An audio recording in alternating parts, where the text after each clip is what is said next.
tail on the lead lap right now. Here we go.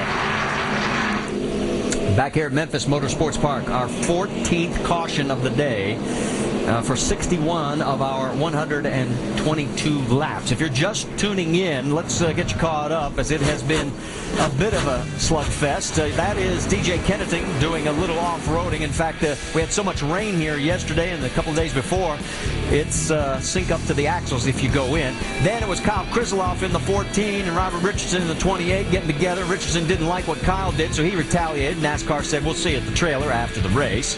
Chase Austin, the 18-year-old rookie, second African-American to make a Busch Series start, unfortunately bangs the wall after locking up the brakes going into turn 2. And then Stephen Wallace gets an assist from Brad Keselowski. Keselowski gets a one-lap penalty for aggressive driving and stays out during this caution, and now finds himself at the very end of the lead lap. He is right in front of race leader Stephen Leight. Leight stayed out. He last pitted on lap 75. So it is Leight, Marcus Ambrose, Jason Keller, Danny O'Quinn, and Brian Keselowski, Brad's younger brother, rounding out your top 5. The top 10 did not pit on this one. So we're going to see what happens, see if these guys can stay off each other, and watch when the sticker tires come in. Yeah, it was Leight and also Danny O'Quinn. They last pitted at lap 75. Ambrose and Keller stopped on lap 95. We're working lap 123 right now, so a lot of guys off sequence because of all the cautions. We're getting ready to go back to green flag racing. And a reminder, it's Keselowski at the very end of the lead lap. The race leader is Stephen Leight in the 90.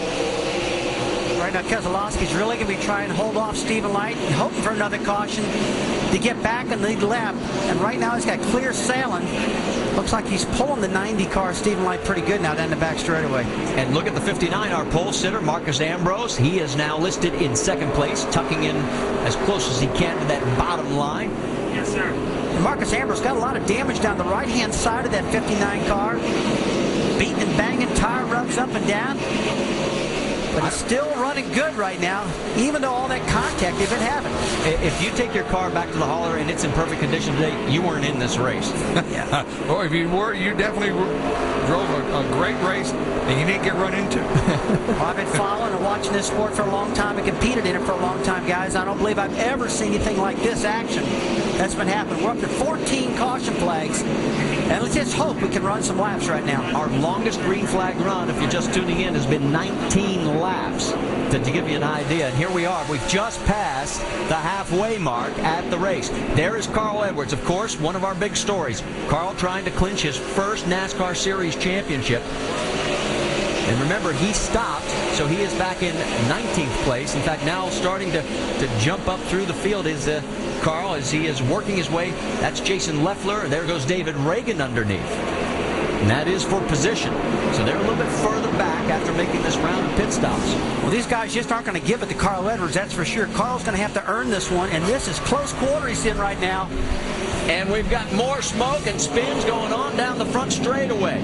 There's the 49 and the 71. You've got Brian Keselowski. Oh, and Carl Edwards is in it. Unbelievable. Our points leader is crashed at the start-finish line. A victim of what's happened here. Sterling Marlin in the Ain't one that bad. car. We'll work on it. We'll just get this son of a out of the way. They can't get the 40 car. That's Carter, Matt Carter, and he's dropping fluid all over the place. Carl, as he's got a radiator issue as well. Remember, the last 2 races, Carl has not finished in the Busch Series. The only 2 DNFs he's had all year. It's one of the reasons he hasn't been, and he just spins now. Well, he got into the oil from the 40 car. Watch your inside. I'm wondering if maybe he has a leak himself. Well, the 40 car laid a whole line of oil down there, and Carl went whistling in there and just kind of, uh-oh, look out.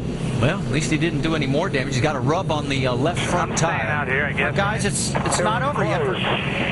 It's not If you over want to yet. come, if you got to work on it, you got to stay out now. It's not over yet for Carl Edwards. The rear back of the car, the rear spoiler's in good shape. They can pull out that left front fender. They can beat out that right front fender because, Randy, aerodynamics here is not as important to a place like Atlanta or Charlotte or something like that. So Carl's still in the hunt here. Oh, absolutely right. He's still. Did he lose a lap here? He might Yes. not. Yes, lost he did. A lap. Okay. And, you know, the way these guys. Oh well, 3 wide. And that guy in the middle got stuck in the middle. 71. That's Ron Young, the 49 of Brian Keselowski, and then off to the left of that is where Carl gets swept up with it. Here we go, on board with Carl. He's seen it happening. He was slowing down. Oh my, hello. He got hit in the left rear. Yeah, he had nowhere to go. Sterling Marlin got turned. Take another look at it here. Well, they stayed on him, and the whole time Carl slowed down, and then somebody got into his left rear. Yeah, all that happened in front of Carl, and look at the damage on the 60. And he is probably wondering, what did I do wrong to end up in this mess? Well, Carl was doing a really good job. You heard him in and out of the throttle trying to slow the car down, not get hit in the back too hard when he's trying to slow down. But just about the time he had it cleared, there's the one car parked right in front of him. And folks, it's hard to get stopped that quick. Alan, let's send it your way. Well, they're talking on the radio about the damage to the car. Carl is fairly calm, as is his crew chief, Pierre Cattell. They're trying to ask Carl that second spin if he was leaking something or if he hit something on the racetrack. We could see from here the damage on the left side driver's door and the left front fender. You see the crew there trying to pull that around. They've already worked around the right side of the car and pulling out that right front fender as well. The damage doesn't look too bad, but Carl has reported that his steering wheel is not straight. So that means they're going to work on the front end alignment under the car now as they have time. Of course, they got to try and keep him on the lead lap, so they'll do work, put some tires on it, send him back around, and try and make as many stops as they can to continue to straighten out that front end alignment. You see the view from Cameron Cobb, our crew cam. And we should point out Carl is a lap down already. They got to keep him from going 2 down at this stage. While all this goes on, we'll step aside for a break. We are under our 15th caution, and we've just passed halfway here at Memphis. The record is 16.